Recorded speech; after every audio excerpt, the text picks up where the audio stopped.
آج ہم تنظیموں میں ایک بہت ہی اہم موضوع پر بات کر رہے ہیں: تنوع، مساوات اور شمولیت، یعنی ڈائیورسٹی، ایکوالٹی اینڈ انکلوژن، جسے مختصراً DEI کہتے ہیں۔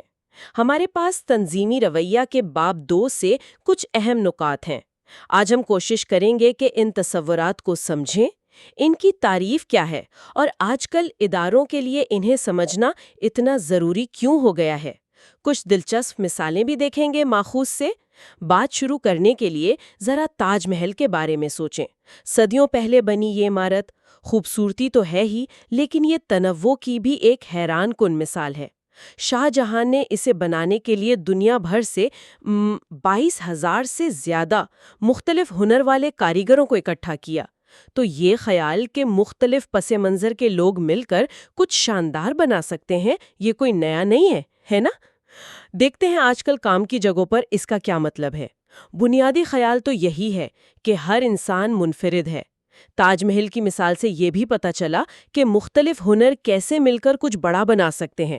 تو آج کل کام کی جگہ کے حوالے سے تنوع کی کیا تعریف کی جاتی ہے؟ جی، کام کی جگہ پر تنوع یا ورک فورس ڈائیورسٹی، اس کا مطلب ہے وہ تمام فرق جو لوگوں میں ہوتے ہیں، مطلب جو انہیں ایک دوسرے سے منفرد بناتے ہیں، چاہے وہ کسی تنظیم میں ہوں، کسی ٹیم میں یا ورک گروپ میں۔ اس کو سمجھنے کے لیے ہم اسے 2 سطحوں پر دیکھ سکتے ہیں۔ پہلی ہے ظاہری تنوع، سرفیس لیول ڈائیورسٹی۔ یہ وہ فرق ہیں جو فوراً نظر آ جاتے ہیں، جیسے عمر، جنس، نسل، قومیت وغیرہ۔ شروع میں لوگ اکثر انہی ظاہری فرق کی بنیاد پر کوئی رائے بنا لیتے ہیں، جو کبھی کبھی غلط فہمیوں کا باعث بھی بنتی ہے۔ دوسری سطح ہے گہری سطح کا تنوع، ڈیپ لیول ڈائیورسٹی۔ یہ وہ فرق ہیں جو فوراً نظر نہیں آتے، جیسے کسی کی اقدار کیا ہے، شخصیت کیسی ہے، یا کام کرنے کا انداز کیا ہے۔ جب لوگ ایک دوسرے کے ساتھ وقت گزارتے ہیں نا، ایک دوسرے کو بہتر جاننے لگتے ہیں، تو یہ گہرے فرق زیادہ اہم ہو جاتے ہیں۔ کئی بار تو یہ گہری مماثلت وہ ظاہری فرق کو بالکل ماند کر دیتی ہیں۔ اچھا، تو یعنی ظاہری فرق، جیسے کوئی کیسا دکھتا ہے یا کہاں سے تعلق رکھتا ہے، وہ تو بس شروعات ہے۔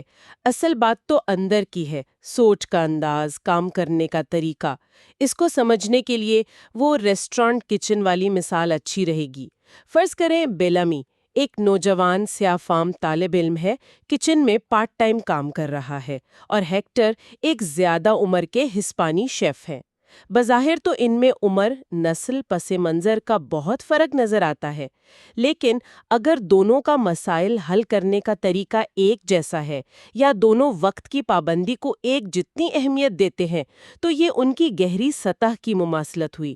تو ان کا ساتھ کام کرنا بہت آسان اور مؤثر ہو سکتا ہے، ان ظاہری فرق کے باوجود، ہے نا؟ بالکل درست کہا آپ نے۔ ظاہری تنوع تو یوں سمجھیں کہ جیسے آئس برگ کا صرف اوپر والا حصہ ہے، اس کے نیچے بہت کچھ ہے۔ ہم اکثر حیاتیاتی خصوصیات یعنی بایوگرافیکل کیریکٹرسٹکس کی بات کرتے ہیں، جیسے عمر، صنفی شناخت، نسل، قومیت۔ یہ وہ چیزیں ہیں جو عام طور پر HR ریکارڈ میں لکھی ہوتی ہیں، آسانی سے نظر آتی ہیں، اور بدقسمتی سے اکثر امتیازی سلوک کی وجہ بھی بنتی ہیں۔ مسائل کیا ہے؟ نسل اور قومیت سے شروع کرتے ہیں۔ WEB ڈوبوائس نے تو 1900 میں ہی کہہ دیا تھا کہ نسل کے بنیاد پر فرق لوگوں کو موقع سے محروم کرتا ہے۔ کیا آج بھی یہ سچ ہے؟ بدقسمتی سے ہاں، آج بھی ایک حقیقت ہے۔ نسل یعنی ریس عام طور پر وراثت سے جڑی ہوتی ہے، جسے لوگ اپنی شناخت کے لیے استعمال کرتے ہیں، اور قومیت یعنی ایتھنیسٹی اکثر ثقافتی پہلوؤں سے جڑی ہوتی ہے، جو نسل سے منسلک بھی ہو سکتی ہے۔ آج بھی کئی شعبوں میں، جیسے امریکہ کی اشتہاری یا میڈیا انڈسٹری کو دیکھیں تو نسلی تنوع بہت کم ہے، اور کام کی جگہ پر امتیازی سلوک کے نتائج وہ بہت سنگین ہیں۔ اقلیتی گروہوں کے لوگ، خاص طور پر امریکہ میں سیاہ فام افراد، اکثر یہ رپورٹ کرتے ہیں کہ انہیں نوکری کے انٹرویوز میں، کارکردگی کی ریٹنگ میں، تنخواہ میں، ترقیوں میں امتیازی سلوک کا سامنا کرنا پڑتا ہے۔ ایک تحقیق تو بہت ہی پریشان کن تھی۔ کون سی تحقیق؟ اس میں یہ پایا گیا ہے کہ وہ سیاہ فام امیدوار جن کا کوئی مجرمانہ ریکارڈ نہیں تھا، انہیں نوکری کی پیشکش ملنے کے امکانات ان سفید فام امیدواروں سے بھی کم تھے جن کا مجرمانہ ریکارڈ تھا۔ ارے باپ رے، یہ تو واقعی بہت ہی سنجیدہ بات ہے۔ جی، یہ ظاہر کرتا ہے کہ مسئلہ کتنا گہرا ہے۔ اچھا، اب عمر کے بارے میں بات کرتے ہیں۔ دنیا بھر میں کام کرنے والے لوگوں کی اوسط عمر بڑھ رہی ہے۔ امریکہ جیسی جگہوں پر لازمی ریٹائرمنٹ بھی ختم ہو گئی ہے۔ زیادہ عمر کے کارکن ظاہر ہے اپنے ساتھ تجربہ لاتے ہیں، بہتر فیصلے کر پاتے ہیں، ان کی کام کی اخلاقیات مضبوط ہوتی ہیں۔ سنگاپور کے پبلک یوٹیلیٹیز بورڈ کی مثال دی گئی ہے، جہاں 55 سال سے زیادہ عمر کے لوگ افرادی قوت کا بڑا حصہ ہیں اور استحکام فراہم کرتے ہیں۔ لیکن ان کے بارے میں کچھ غلط فہمیاں بھی تو ہیں، ہے نا؟ جیسے وہ تبدیلی پسند نہیں کرتے یا نئی ٹیکنالوجی سیکھنا نہیں چاہتے۔ تحقیق کیا کہتی ہے عمر اور کارکردگی کے تعلق کے بارے میں؟ تحقیق اس معاملے میں کافی واضح ہے۔ زیادہ تر مطالعات یہی بتاتے ہیں کہ عمر اور ملازمت کی کارکردگی کے درمیان عملی طور پر کوئی تعلق نہیں ہے۔ اچھا۔ جی ہاں، مطلب یہ جو سوچ ہے کہ بوڑھے کارکن کم اچھا کام کرتے ہیں، یہ زیادہ تر ایک دقیانوسی تصور ہے، ایک سٹیریوٹائپ ہے۔ البتہ ملازمت سے اطمینان یعنی جاب سیٹسفیکشن کا معاملہ تھوڑا دلچسپ ہے۔ اکثر زیادہ عمر کے کارکن اپنی نوکری سے زیادہ مطمئن پائے گئے ہیں، ان کے ساتھیوں سے تعلقات بھی بہتر ہوتے ہیں۔ ہاں، یہ ضرور ہو سکتا ہے کہ ایک ہی ادارے میں بہت لمبا عرصہ گزارنے سے اطمینان کچھ کم ہو جائے، لیکن مجموعی طور پر عمر کے ساتھ اطمینان بڑھتا ہے، شاید بہتر تنخواہ اور فوائد کی وجہ سے۔ ٹھیک ہے، تو عمر کارکردگی پر اثر انداز نہیں ہوتی۔ اچھا، صنفی شناخت اور جنسی رجحان کے بارے میں کیا خیال ہے؟ ماخذ تو کہتا ہے کہ ان کا بھی ملازمت کی کارکردگی یا قیادت کی صلاحیت پر کوئی اثر نہیں ہوتا۔ بالکل، صنفی شناخت یعنی جینڈر آئیڈینٹی کسی شخص کا اپنے جنس کے بارے میں گہرا اندرونی احساس ہے۔ یہ ضروری نہیں کہ اس کی پیدائشی جنس سے میل کھاتا ہو۔ یہ ایک بہت ذاتی احساس ہے جو دوسروں کو نظر نہیں آتا اور اسے آسانی سے کسی خانے میں نہیں ڈالا جا سکتا۔ اور جنسی رجحان یعنی سیکشول اورینٹیشن، اس سے مراد ہے کہ کوئی شخص کن لوگوں کی طرف کشش محسوس کرتا ہے۔ تحقیق یہی بتاتی ہے کہ ان چیزوں کا کام کرنے کی صلاحیت سے کوئی تعلق نہیں۔ لیکن افسوس کی بات یہ ہے کہ امتیازی سلوک یہاں بھی بہت زیادہ ہے۔ جنس کی بنیاد پر تنخواہ اور فوائد میں فرق وہ کافی نمایاں ہے۔ ماخذ کے مطابق تو یہ فرق کارکردگی کے فرق سے 14 گنا تک زیادہ ہو سکتا ہے۔ 14 گنا؟ یہ تو بہت زیادہ ہے۔ جی، پھر وہ شیشے کی چھت یعنی گلاس سیلنگ کا تصور ہے جو خواتین کو اعلیٰ عہدوں تک پہنچنے سے روکتا ہے۔ اور ایک اور رجحان ہے شیشے کی چٹان یعنی گلاس کلف۔ شیشے کی چٹان؟ وہ کیا ہے؟ اس کا مطلب ہے کہ خواتین کو اکثر ایسے وقت میں قیادت کے لیے چنا جاتا ہے جب حالات بہت خراب ہوں، بحران ہو اور ناکامی کا خطرہ بہت زیادہ ہو۔ ان تمام دقیانوسی تصورات کے باوجود حقیقت یہ ہے کہ خواتین بہت مؤثر رہنما ثابت ہوتی ہیں، اور جن کمپنیوں میں خواتین کی نمائندگی زیادہ ہوتی ہے ان کی مالی کارکردگی بہتر ہونے کا امکان ہوتا ہے۔ قانونی تحفظات بھی بڑھ رہے ہیں، جیسے امریکہ میں 2020 کا سپریم کورٹ کا فیصلہ جس نے LGBTQ+ کارکنوں کے حقوق کو تحفظ دیا۔ ناروے جیسے ممالک میں تو بورڈز پر خواتین کا کوٹا بھی ہے۔ ایپل جیسی کمپنیاں شمولیتی پالیسیوں کو فروغ دے رہی ہیں کیونکہ LGBTQ+ کمیونٹی کی قوت خرید بھی بہت بڑی ہے، تقریباً $1 ٹریلین۔ لیکن چیلنجز اب بھی باقی ہیں۔ ہارورڈ کی ایک تحقیق نے دکھایا کہ ہم جنس پرست امیدواروں کے ساتھ انٹرویو میں تعصب بڑھتا جاتا ہے۔ اگر کوئی اپنی شناخت ظاہر کرنا چاہے تو اس کے فوائد بھی ہیں، جیسے کام اور ذاتی زندگی میں بہتر توازن اور ملازمت کا اطمینان۔ تنوع مواقع تو لاتا ہے، لیکن اس کے ساتھ تعصب اور امتیازی سلوک کا خطرہ بھی ہے۔ یہ دونوں الفاظ اکثر سنے جاتے ہیں، ان میں اصل فرق کیا ہے؟ اچھا سوال ہے۔ دیکھیں، تعصب یعنی پریجوڈس یہ ایک رویہ ہے، ایک ایٹیٹیوڈ۔ یہ کسی خاص گروپ یا اس کے اراکین کے بارے میں پہلے سے قائم کی گئی اکثر منفی عمومی رائے یا احساسات ہیں۔ یہ تعصب کھلا بھی ہو سکتا ہے یعنی ایکسپلسٹ، آپ جانتے ہیں کہ آپ یہ سوچ رکھتے ہیں، اور یہ مضمر بھی ہو سکتا ہے یعنی امپلسٹ، یعنی آپ کے لاشعور میں چھپا ہوا تعصب جس کا شاید آپ کو خود بھی پوری طرح اندازہ نہ ہو۔ وہ امپلسٹ ایسوسیشن ٹیسٹ یعنی IAT جیسی چیزیں اسے ماپنے کی کوشش کرتی ہیں، حالانکہ وہ تھوڑی متنازع ہیں۔ کچھ تحقیق کہتی ہے کہ یہ مضمر تعصب متعدی بھی ہو سکتا ہے، مطلب دوسروں سے آپ میں آ سکتا ہے۔ اسٹاربکس جیسی کمپنیاں اپنے ملازمین کو اس بارے میں ٹریننگ بھی دیتی ہیں۔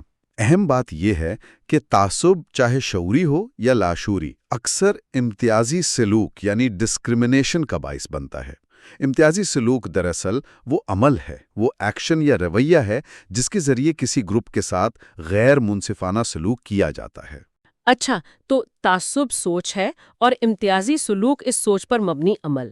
کام کی جگہ پر امتیازی سلوک کی کیا شکلیں ہو سکتی ہیں؟ کئی شکلیں ہیں، کچھ تو بہت واضح ہوتی ہیں، جیسے امتیازی پالیسیاں بنانا۔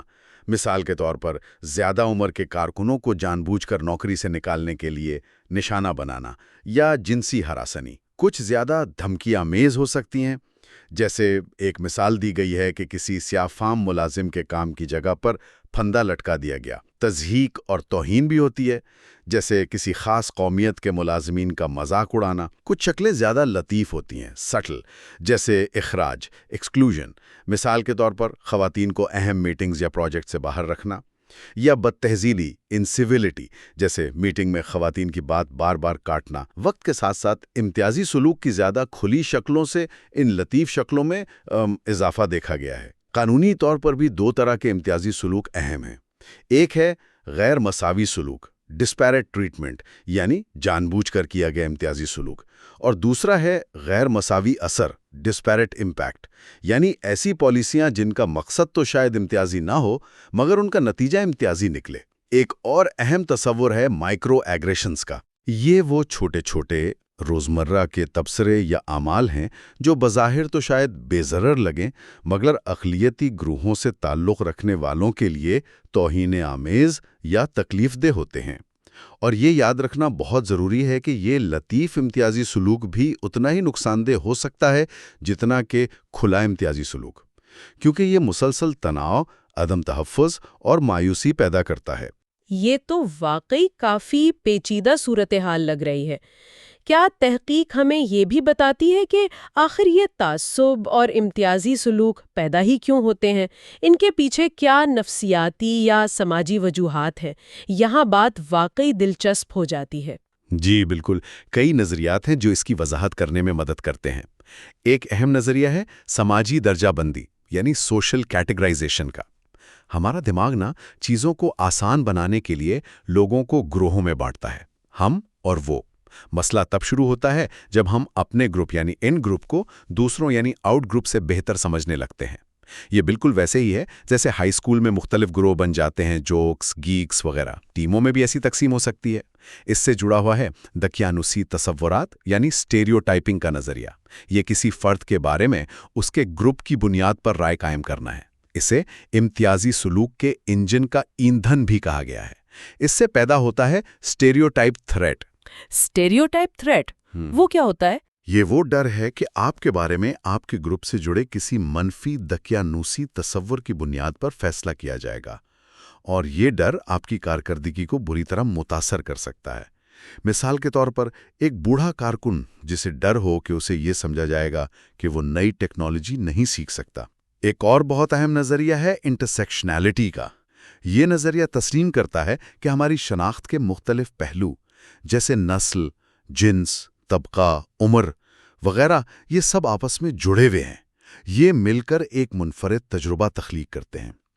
مثال کے طور پر ایک سیاہ فام خاتون کا تجربہ صرف سیاہ فام ہونے یا صرف خاتون ہونے کے تجربے سے مختلف اور زیادہ پیچیدہ ہو سکتا ہے۔ سرینا ولیمز کی مثال اکثر اس سلسلے میں دی جاتی ہے۔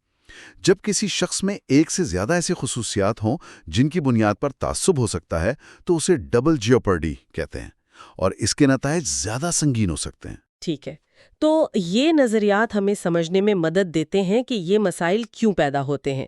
لیکن جب مختلف پس منظر کے لوگ ٹیموں میں اکٹھے کام کرتے ہیں تو عملی طور پر کیا ہوتا ہے؟ کیا تنوع ہمیشہ ٹیم کی کارکردگی کو بہتر بناتا ہے؟ یہ ایک دلچسپ سوال ہے، اور تحقیق کے نتائج وہ ملے جلے ہیں۔ کچھ مطالعے تو بتاتے ہیں کہ تنوع، خاص طور پر اگر وہ مہارتوں اور تجربات کا تنوع ہو، یعنی فنکشنل ڈائیورسٹی، تو وہ مسائل حل کرنے اور جدت ترازی میں مددگار ثابت ہو سکتا ہے۔ متنوع ٹیمیں زیادہ پہلوؤں پر غور کرتی ہیں، زیادہ معلومات شیئر کرتی ہیں اور بہتر فیصلے کر سکتی ہیں۔ تاہم خاص طور پر شروع میں ظاہری تنوع یعنی سرفیس لیول ڈائیورسٹی وہ تنازع اور ٹیم چھوڑنے کے رجحان کو بڑھا سکتا ہے، کیونکہ لوگ محسوس کرتے ہیں کہ وہ ایک ہی صفحے پر نہیں ہیں۔ یہاں فالٹ لائنز کا تصور بہت اہم ہے۔ فالٹ لائنز جیسے زلزلے والی؟ ہاں، کچھ ویسا ہی سمجھ لیں۔ یہ ٹیم کے اندر ایسی غیر مرئی لکیریں ہیں جو لوگوں کو ظاہری خصوصیات کی بنیاد پر چھوٹے چھوٹے گروہوں میں بانٹ دیتی ہیں۔